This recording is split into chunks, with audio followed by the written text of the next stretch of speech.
matajiri wakubwa katika Afrika Mashariki hii wako Tanzania, na katika matajiri wa Tanzania kub% ni Waislamu. Hawa wanasapoti siasa, wengine wanasapoti mpira. Mungu na mtume hakuna anayewasapoti. Ukimpelekea swala msikiti anakujibu, na mimi na ujenzi kama huo unajenga msikiti, na hapo na nakutolea nje. Kwani kuna ubaya gani ukitoa milioni 1 ukasema huku unajenga na huku nachangia?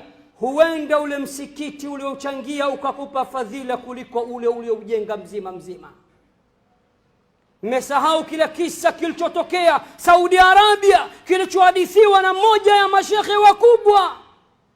Tajiri alijenga msikiti, ujenzi ulipoanza akasema sitaki mchango wala msaada wa mtu yoyote yule, na kuwachimbia mkwara wale mainjinia na makontrakta. Bibi mmoja, bibi kizee, hana mume, watoto washafariki, kazi yake anaokota makopo, anamka swala ya alfajiri, anakwenda katika majalala, anaokota vyakula vilivyotupwa na Waislamu wenye shibe. Akanunua tofali yake moja, akasema nyumba ya Allah, nataka na mimi nichangie tofali langu hili. Tajiri akakataa katu. Akamuona huyu ni anamletea gundu, anamwekea usiku, akamfukuza. Mama akaondoka. Siku ya pili alimvizia wakati hayupo, akawajia wale mafundi, akawapa tofali. Mafundi kwa imani, kwa uchungu, machozi yanawatoka, wakasema hawezi kujua, tutachakachua, tutachanganya na matofali yake. Hatimaye msikiti umekamilika. Cha kushangaza, ule msikiti wote ule, sehemu inayotoa nuru inang'aa, tofali moja tu. Subhanallah, subhanallah,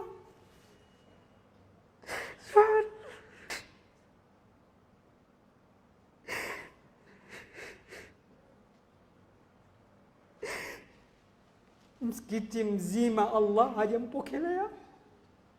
Matofali yake yote hayana maana mbele ya Allah. Pengine kajenga kwa sifa na ria, Allah anajua nia yake. Anashangaa, anasema ile tofali mbona lina shaini, linatoa nuru, linang'aa. Anawaita wajenzi wanasema tuwe radhi sana bosi, yule mama alitung'ang'ania sana na akatufuatilia sana na akatusumbua sana. Yule mama baada kuona tumemhurumia, tukaamua kuchanganya tofali lake na matofali yako, na hatimaye tofali yake ndio hili, linatoa nuru kuliko matofali yako. Mashekhe wakamwambia yule bwana, takasa nia yako, rudi kwa Mola wako. Hatujui nia yako ya kujenga, kipato chako cha kujengea, pengine nia na azma na uchamungu wa mama huyu. Allah anakuonyesha ya kuwa kuchangia katika dini yake si lazima utoe kikubwa sana, kidogo tu, katofali tu kanang'aa kuliko matofali yote.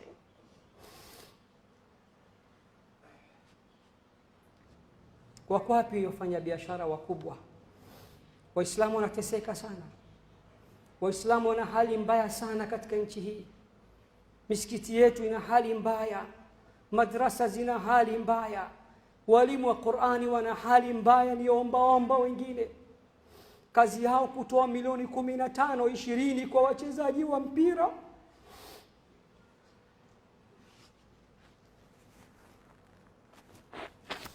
Na wakitoa kwa walimu wanatoa 100,000.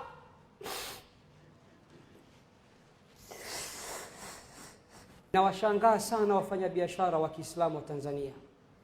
Ukimpelekea project mashruu ya kumalizia msikiti uliosimama au madrasa uliosimama, eti wao hawaendelezi vitu vilivyosimama, wao wanataka waanze wenyewe tangia foundation. Mtakutana na kisa kama hichi cha bibi wa Kisaudia na mfalme wa Kisaudia.